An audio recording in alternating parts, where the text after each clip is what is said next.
Question ये है कि क्या वाकई ये प्रैक्टिकली पॉसिबल है कि सिर्फ अप्रैल में पढ़ के आप 500 प्लस ला सको? तो हाँ जी, ये पॉसिबल है। नीट वालों अगर मार्च एंड तक तो आप सर्वाइव कर गए, लेकिन आपको लग रहा है कि अप्रैल की स्ट्रेटेजी ऐसी क्या हो आखिर जो हमें नीट में एक बहुत अच्छा स्कोर करके दे। देखो, मैं एक बात क्लियर कर बता दूं कि जिन लोगों के स्कोर मॉक टेस्ट में टेस्ट सीरीज में 550 प्लस आ रहे थे ना, वो लोग सेफ हैं। इशू यहाँ पर उन बच्चों का है जो मेहनत कर रहे थे लेकिन 300 350 भी सही से टच नहीं कर पा रहे थे। और वो बच्चे जो कैटेगरी वाले हैं, आखिर वो कैटेगरी की हेल्प से सिलेक्शन कैसे ले सकते हैं, किस तरीके से उनको आखिरी के 1 महीने में पढ़ना है, यहाँ पर मैं उनकी बात करने वाला हूँ। तो सबसे पहले आइए हेलो दोस्तों, मैं हूं जसीम अख्तर और यहाँ पर मैं आपको ये बात बताने वाला हूँ कि अप्रैल में आखिर अपनी स्ट्रेटेजी क्या हो ताकि हम 500 टच कर सकें। देखो, यहाँ पर एक बात मैं क्लियर कर दूं कि हमारे पास ये 30 डे प्लान है नीट 2026 के लिए। और क्वेश्चन ये है कि क्या वाकई ये प्रैक्टिकली पॉसिबल है कि सिर्फ अप्रैल में पढ़ के आप 500 प्लस ला सको? तो हाँ जी, ये पॉसिबल है। ठीक है, लेकिन अगर आप आज ही पढ़ने बैठे हो, नीट का पूरा साल आपने कुछ नहीं करा, तो भाई आपके लिए नहीं है। मैं उनकी बात कर रहा हूँ जिन लोगों ने कंसिस्टेंसी के साथ पढ़ा है, फोकस होकर पढ़ा है, लेकिन एंड मोमेंट पे जाके वो घबरा रहे हैं क्योंकि उनके मॉक टेस्ट में टेस्ट सीरीज में मार्क्स नहीं बन रहे थे। तो उनके लिए ये बिल्कुल पॉसिबल है, बिल्कुल पॉसिबल है कि 500 वो क्रॉस कर सकते हैं सिर्फ और सिर्फ अप्रैल की 1 महीने की स्ट्रेटेजी के साथ। करना क्या है आप लोगों को समझना है। देखो, सबसे पहले आपके दिमाग में एक बात ठूस लो कि आपके लिए जो पेपर है, आपके लिए वो 720 नंबर का नहीं है। 720 का पेपर आपके लिए नहीं है। आपके लिए पेपर सिर्फ और सिर्फ 500 मार्क्स लेके आने हैं, बस मात्र इतने मार्क्स। उसमें आपको करना क्या है, अपनों को मालूम है जी, फिजिक्स में आपके पास 45 क्वेश्चन होने वाले हैं, केमिस्ट्री में 45 होंगे, बायोलॉजी में 90 क्वेश्चन होंगे। ठीक है ना। और 90 क्वेश्चन का मतलब यहाँ पे 90 क्वेश्चन का मतलब 360 मार्क्स यहाँ होते हैं आपके, है ना। 45 का मतलब यहाँ पे आपके पास 180 मार्क्स आ रहे हैं केमिस्ट्री में, और फिजिक्स में आपके पास 180 मार्क्स आ रहे हैं। आपका टारगेट ये होना है कि फिजिक्स में आपको कुछ भी करके 100 मार्क्स ही लाने हैं, बस। आपका टारगेट 45 क्वेश्चंस नहीं है फिजिक्स में, ध्यान रखना। As being a physics teacher मैं आपको ये बात इसलिए कह रहा हूँ कि भाई फिजिक्स आपका सिलेक्शन रोकती है हर साल, ये ट्रुथ है। ठीक है ना। जो बच्चे बहुत अच्छा स्कोर करते हैं, 650 प्लस जाते हैं, उनके लिए कोई इशू नहीं है। लेकिन जो 500 440 या 450 पे आके रुक जाते हैं, उनका सबसे बड़ा, सबसे मेन विक्टिम होता है फिजिक्स, जिसकी वजह से वो सिलेक्शन नहीं ले पाते। तो फिजिक्स में आपको टारगेट लेके चलना है कि 100 ही मार्क्स आपको लेकर के आने हैं। उसके लिए आपको मात्र 25 क्वेश्चन करने हैं। 45 में से 20 क्वेश्चन आपके लिए एग्जिस्ट ही नहीं करते हैं, ही नहीं, बने ही नहीं है। आपको उसे 1 घंटे में सिर्फ और सिर्फ 25 क्वेश्चन करके आने। तो पहला टारगेट तो अपना यहां रखो। केमिस्ट्री की बात करेंगे जी, 120 का टारगेट आपको लेकर के चलना है केमिस्ट्री में, कि आपको सिर्फ और सिर्फ 30 क्वेश्चन करने हैं आउट ऑफ 45। सिर्फ 30 क्वेश्चन आपके टारगेट होने चाहिए, 45 क्वेश्चन नहीं। बायोलॉजी में, हाँ, बायोलॉजी में we need a better score ना। आपको एटलीस्ट 300 स्कोर वहां पे करना है, क्योंकि बायोलॉजी थियोरेटिकल है, कोई न्यूमेरिकल वहां नहीं, कोई दिमाग लगाने वाला पोर्शन नहीं है। आप सब जानते हैं, बस आपकी मेमोरी, आपकी मेमोराइजिंग पावर बहुत अच्छी होनी चाहिए। तो उसमें आपको, आपका टारगेट सिर्फ 75 क्वेश्चन होने चाहिए। 15 क्वेश्चन आपके लिए बेकार हैं, आप ये मान के चलो। अगर आप इस स्ट्रेटेजी से भी चलोगे ना भाई, तो 520 प्लस, तो आप 520 तो आपके वैसे ही बन रहे हैं ना। इसमें से अगर 1-2 क्वेश्चन ऊपर नीचे भी मान ले तो 500 प्लस आप जाओगे, गारंटीड है। लेकिन स्ट्रेटेजी को फॉलो करो कि फिजिक्स में आपका टारगेट सिर्फ 25 क्वेश्चन, केमिस्ट्री में आपका टारगेट सिर्फ 30 क्वेश्चन, और बायोलॉजी में आपका टारगेट सिर्फ और सिर्फ 75 क्वेश्चन होने चाहिए। ठीक है जी। अच्छा, अब आपको जो डेली पढ़ना है ना, सबसे पहले दिमाग में छाप लो कि ये पूरे अप्रैल एक सिंगल डे भी ऐसा ना हो जिसमें आपने 15 घंटे ना पढ़ाओ। डेली हर हाल में कुछ भी करके 15 घंटे आपको कैसे भी निकालने हैं, ये आपकी जिम्मेदारी है। और ये 15 घंटे ना इंस्टॉलमेंट में नहीं होने चाहिए कि 1 घंटा निकाला, फिर आधे घंटे रेस्ट करा, फिर जो है 15 मिनट 20 मिनट निकाले, फिर 1 घंटा निकाला। ऐसा नहीं भाई। आप स्ट्रेटेजी डिवाइड करो कि एक ऐसा टाइम निकालो। फॉर एग्जाम्पल बायोलॉजी में आपको 7 घंटे डेली देने हैं, 7 घंटे। अब 7 घंटे कंसिस्टेंसी से नहीं पढ़ पा रहे तो 3 और 4 में डिवाइड कर लो, या इसको आप 3.5 में डिवाइड कर लो। लेकिन कंसिस्टेंसी के साथ बीच में ब्रेक नहीं लेना। पर डे आपको फिजिक्स 4 घंटे देनी है, हर हाल में 4 घंटे फिजिक्स में आपको लगाने हैं। केमिस्ट्री में आपको 4 घंटे हर हाल में लगाने हैं। आप थोड़ा अप डाउन यहाँ पर कर सकते हो कि 4.5 घंटे आप यहाँ पे लगा दो, 3.5 घंटे आप केमिस्ट्री में लगा दो। ये अप्स डाउन थोड़ा बहुत आप कर सकते हैं अकॉर्डिंगली, कि आपका कौन सा पोर्शन, कौन सा चैप्टर ज्यादा स्ट्रॉन्ग है, कहाँ आपको ज्यादा स्ट्रगल करने की रिक्वायरमेंट है, वहां पे आप अपने अकॉर्डिंग आधा घंटे 40 मिनट बढ़ा सकते हैं। ध्यान रहे, 15 घंटे डेली। अगर ये मिस कर जाओगे तो भाई सिलेक्शन मिस हो जाएगा, ध्यान रखना। हमारा जो मेन फोकस है ना, वो सेल्फ स्टडी पे होना चाहिए। नए नए कॉन्सेप्ट पढ़ने के पीछे नहीं भागना है। अब कि आप पहली बार काइनेमेटिक्स पढ़ने बैठ रहे हो, पहली बार लॉज ऑफ मोशन पढ़ने बैठ रहे हो, कोई बेनिफिट नहीं होने वाला, कोई बेनिफिट नहीं होने वाला। मैं क्लियर कट बता रहा हूँ, आपको बुरा लग रहा है तो बुरा लगे, लेकिन भाई ये सच्चाई है, जानो इस बात को। अगर आपने थोड़ा बहुत भी एफर्ट किया, थोड़ा बहुत भी, मैं कह रहा हूँ कि यार अगर 250 तक भी नहीं पहुंच पा रहे थे आप अपने टेस्ट सीरीज में या मॉक टेस्ट में, आपके लिए बहुत बेनिफिशियल होने वाला है। लेकिन जो जीरो पे है ना, उसका वो उसको चाहिए कि वो अगले साल के लिए बहुत अच्छे से परफॉर्म करे, बहुत अच्छे से प्रैक्टिस करे, बहुत अच्छे से स्टडी करे अपनी। मैं कोई डिमोटिवेट नहीं कर रहा हूँ उन बच्चों को, मैं सच्चाई बता रहा हूँ कि आप अभी से लग जाओ नेक्स्ट ईयर के लिए, ना कि आप इस साल के पेपर के लिए। अगर आपने कुछ भी नहीं पढ़ा है तो, थोड़ा बहुत भी पढ़ा है ना, अगर आपने थोड़ा बहुत भी पढ़ा है, 200 तक भी एक स्पीड के अगर आप पहुंच रहे थे, तो आपका फोकस अब सिर्फ और सिर्फ सेल्फ स्टडी होने चाहिए। क्लियर ना? सेल्फ स्टडी प्लस सबसे इंपॉर्टेंट है वेरी शॉर्ट ऑनलाइन लेक्चर्स। देखो ऑनलाइन लेक्चर्स आपके पास जो वन शॉट होते हैं वो 2-2, 3-3, 4-4, 5-5 घंटे, 7-7 घंटे के होते हैं।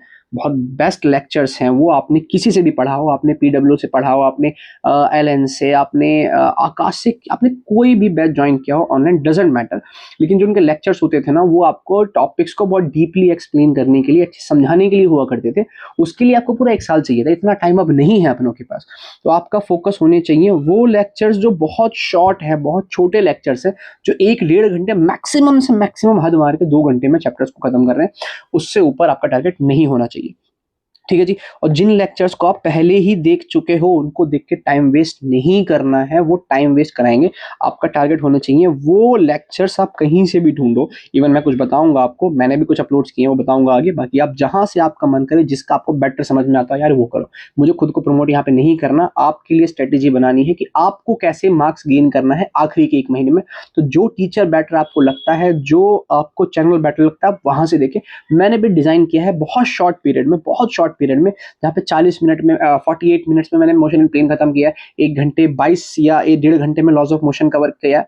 ऐसे चैप्टर्स हैं, है ना? तो वो खैर आगे बताऊंगा मैं। आपके लिए इंपॉर्टेंट क्या है कि आपको प्रीवियस लेक्चर्स दोबारा देख करके टाइम वेस्ट उसमें नहीं करना है। ठीक है जी। फिजिक्स के लिए अगर मैं आपको बताऊं, आप कहीं से भी चाहें, आप जहां से चाहें देख सकते हैं। बट अगर आप मेरे चैनल से देखना चाहते हैं तो डी कोडिंग, ध्यान रहे, डी ई नहीं है, डी के बाद कोडिंग है। डी के बाद कोडिंग है, उसमें रैपिड रिवीजन सीरीज मैंने चलाई है स्पेशली नीट के लिए, जहां पे कंप्लीट सिलेबस का यूनिट एंड मेजरमेंट से लेकर के सेमी कंडक्टर सारे चैप्टर्स का बहुत शॉर्ट में रिवीजन कराया गया। थ्योरी डिटेल में समझाई गई है, बहुत कम टाइम लेकर के, अच्छे एग्जांपल्स लिए गए हैं। अपने 8 साल के एक्सपीरियंस है, मैंने उसमें क्वेश्चंस ऐड किए हैं, ऐसे क्वेश्चंस जो आपके कॉन्सेप्ट्स को बूस्ट करेंगे। हमें रिवीजन थ्योरी को रट के नहीं करना, हमें रिवीजन करना है through questions, through numericals.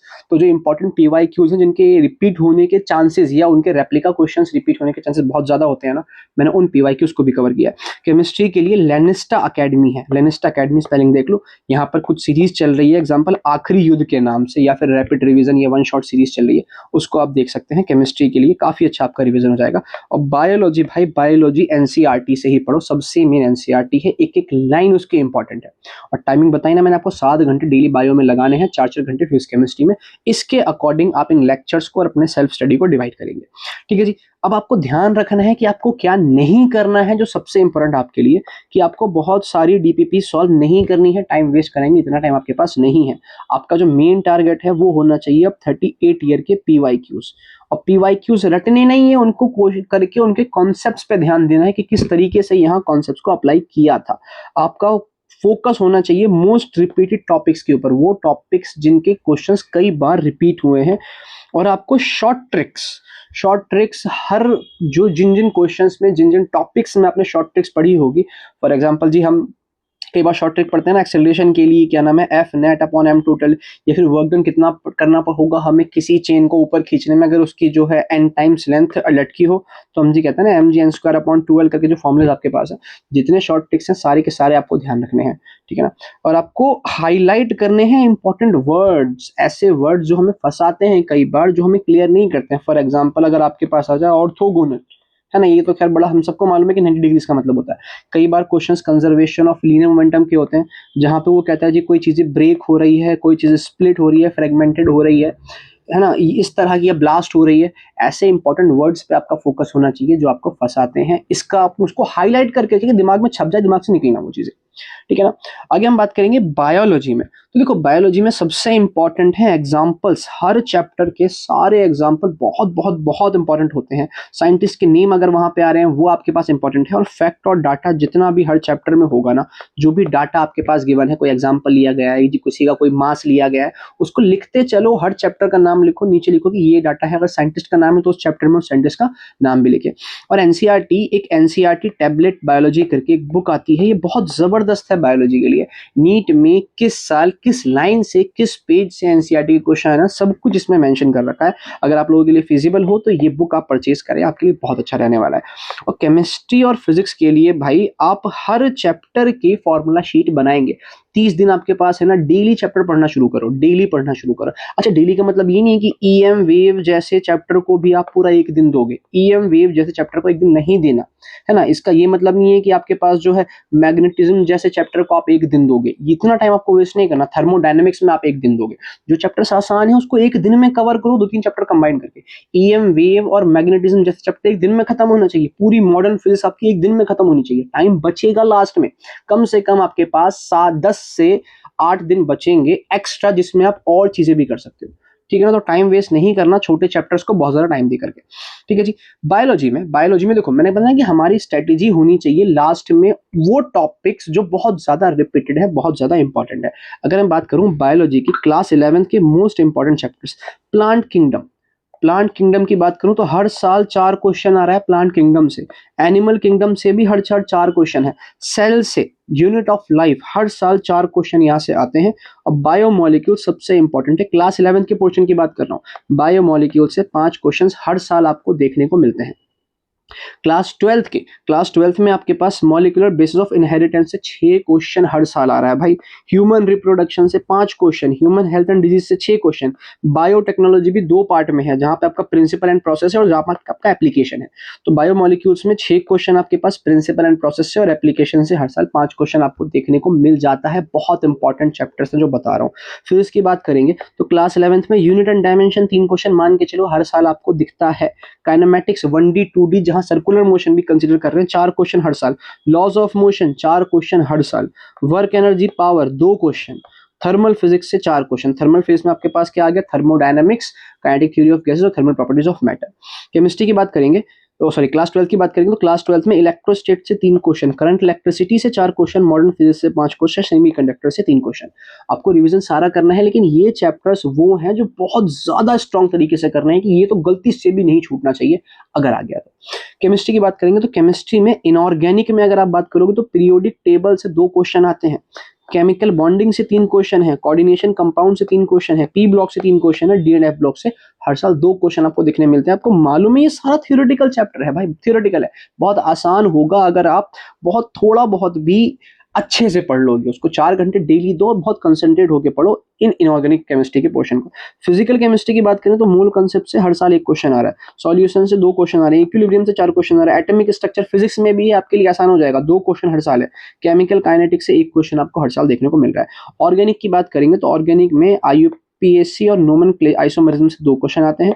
General organic chemistry से 1 क्वेश्चन हर साल, और हाइड्रोकार्बन से हर साल 3 क्वेश्चन देखने को मिलता है।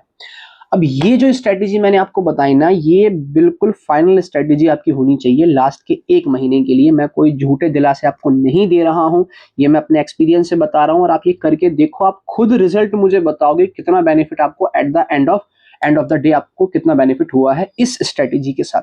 तो भाई अभी से जा करके आप इस वीडियो को जब भी देख रहे हैं, जब भी आप देख रहे हैं, उस दिन से अगर आप लग जाए। आपका 1-2 दिनों का डिले भी हुआ है ना, तो मैंने बताया लास्ट में आपको 8-10 दिन एक्स्ट्रा मिलने वाले हैं।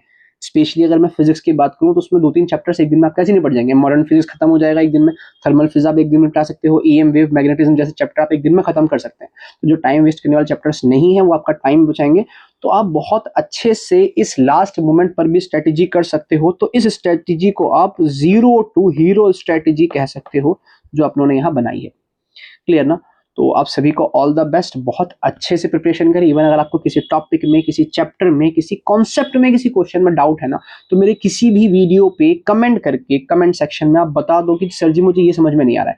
मैं उसकी एक डिटेल वीडियो बना के स्पेशली आपके लिए अपलोड भी कर दूंगा। कोई टॉपिक आपको समझ नहीं आया है ना, बिल्कुल मतलब यार 1-to-1 डिस्कशन होता है ना, डाउट्स क्लियर करने होते हैं एक टीचर से, वैसे अवेलेबल हूँ आपके लिए ऑनलाइन में।